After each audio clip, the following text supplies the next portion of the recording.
Ce premier podcast est consacré à des rappels élémentaires sur la loi de Pascal et sur son application en physiologie. D'abord, rappel sur la pression. La pression mesure le rapport d'une force en newton sur une surface en mètres carrés. L'unité du système international est donc le pascal. Un pascal vaut 1 newton par mètre carré. Quoi souvent utilisé comme homonyme, pression et tension ne sont pas identiques. La tension désigne les effets d'une force sur une longueur. L'unité serait donc le newton par mètre. La tension artérielle résulte de la pression artérielle et de l'élasticité des vaisseaux. Pour compliquer votre apprentissage, les médecins utilisent plusieurs unités de pression selon l'entité à mesurer, soit pression atmosphérique, pression partielle d'un gaz dans le sang, la pression des voies aériennes, la pression artérielle, la graduation du caisson de décompression ne font pas appel aux mêmes unités. Nous pouvons utiliser le bar. Un bar vaut 10 puissance 5 pascal, donc le millibar 10 puissance 2 pascal. Le millimètre de mercure, un millimètre de mercure vaut 133,4 pascal. 1 cm d'eau vaut 98,1 pascal. Un millimètre de mercure vaut 1,36 cm d'eau. Et une atmosphère vaut 1,013 bar, ou 1033 cm d'eau, ou 760 mm de mercure. Si nous imaginons un cylindre de fluide vertical de hauteur h, de masse volumique m, la différence de pression entre deux points quelconques du fluide en équilibre est égale au poids du cylindre de fluide de section unité et dont la hauteur est égale à la différence d'altitude entre les deux points. Ce qui s'écrit, delta P est égal à mgh, delta P, donc la différence de pression, est égale à la masse volumique multipliée par g, la gravitation, multipliée par la hauteur. La loi de Pascal, elle s'applique pour un liquide incompressible et isotherme et dont la masse volumique est constante, notamment dans le temps. En tout point du fluide, pression P plus mgh égale constante, ce qui signifie que la pression au point 1 plus mg, la hauteur au point 1, est égale à la pression au point 2 plus mg, la hauteur au point 2. Donc, tout point de même hauteur aura la même pression. Donc aussi, on perd en hauteur ce que l'on gagne en pression. Nous nous intéressons maintenant à la pression artérielle. Il existe une variation périodique, pulsatile, à chaque pulsation cardiaque. Donc cette pression artérielle va se mesurer chez un patient couché pour éviter l'effet de hauteur qui est défini par la loi de Laplace. Nous allons pouvoir définir une pression systolique qui est la valeur maximale, qui est normalement égale autour de 130 mm de mercure, 13 cm de mercure, soit 17 kPa. Nous définissons également une pression diastolique qui est la valeur minimale de cette pression, qui va être égale à 80 mm de mercure, soit 8 cm de mercure, soit 10 kPa. Généralement, quand le médecin généraliste vous fait part de votre tension artérielle ou de votre pression artérielle, il va dire c'est 13,8, l'unité étant alors le centimètre de mercure. Troisième pression, la pression moyenne est définie comme la pression constante nécessaire pour assurer le même débit que la pression pulsatile donnée. Elle est autour de 100 mm de mercure, soit 13 kPa. La pression veineuse est normalement bien plus basse. L'effet d'altitude est encore plus marqué.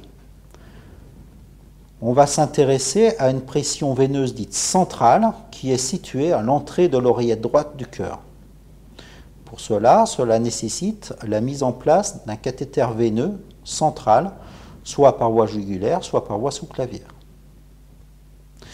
Cette pression veineuse centrale va varier aussi en fonction du cycle cardiaque. En physiologie, elle dépasse rarement 10 cm d'eau, soit 1 kPa. Le cerveau et la moelle épinière baignent dans un liquide de protection qui s'appelle le liquide céphalorachidien, ou LCR.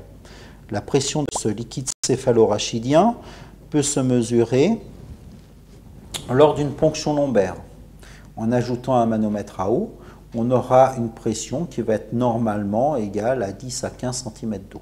Si vous comprimez la veine jugulaire, vous allez freiner la résorption de LCR et vous pouvez augmenter la pression du liquide céphalorachidien. Cette manœuvre s'appelle la manœuvre de Kekenstedt-Stucke. La pression du liquide céphalorachidien peut alors atteindre 50 cm d'eau. En cas de compression médulaire, la communication se fait mal entre les secteurs qui sont situés en dessus et en dessous de la compression. Par exemple, en dessous de la compression que vous allez réaliser votre ponction lombaire. Et vous allez alors avoir un chiffre de pression du liquide céphalorachidien qui va être diminué. Au niveau du liquide céphalorachidien, il existe plusieurs causes de variation de pression, notamment d'augmentation de la pression du LCR, notamment les néoformations intracrâniennes. Il va y avoir une mauvaise résorption du LCR, une augmentation permanente de la pression. C'est ce qu'on appelle une hypertension intracrânienne. Cette hypertension intracrânienne peut aussi se retrouver en cas d'hémorragie cérébrale ou de traumatisme crânien. Cette hypertension intracrânienne va induire une infiltration œdémateuse du tissu nerveux, en particulier au niveau du nerf optique. Si vous réalisez un fond d'œil, vous allez retrouver un œdème de la papille. Si vous réalisez un prélèvement liquidien lors d'une ponction lombaire, en cas d'hypertension intracrânienne, la décompression intrarachidienne que vous allez créer peut engager un engagement du tronc cérébral dans le trou occipital, une compression du bulbe rachidien et la mort. Pour cela que la ponction lombaire est classiquement contre-indiquée en cas d'hypertension intracrânienne.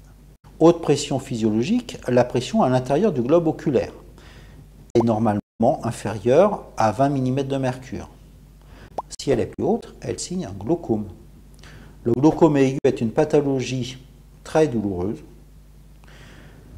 avec des pressions oculaires qui peuvent atteindre jusqu'à 120 mm de mercure. Selon la posture, les pressions tant artérielles que veineuses peuvent varier considérablement.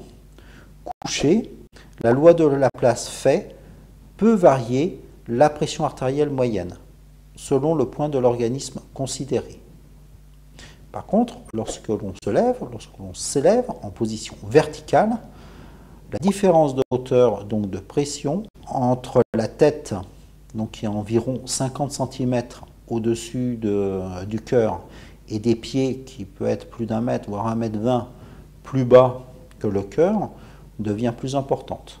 Ce qui explique que pour être reproductible, la pression artérielle doit être prise chez un sujet couché. L'adaptation de la pression artérielle peut être mise à défaut lors de changements rapides de posture. Vous vous levez trop rapidement, cela entraîne une brusque variation de pression artérielle et une accumulation du sang au niveau du membre inférieur puisque les veines sont facilement distensibles. Cela va diminuer le retour veineux et donc cela va se traduire par une baisse du débit cardiaque, une baisse de pression artérielle et notamment une baisse de pression et de débit au niveau de la circulation cérébrale. Cela va induire un évanouissement. Finalement, la chute est un mécanisme de défense puisqu'elle va remettre la tête au même niveau que le cœur et que les jambes, donc ça va permettre une augmentation du débit cardiaque. Évidemment, il faudra éviter de relever la personne à ce moment-là.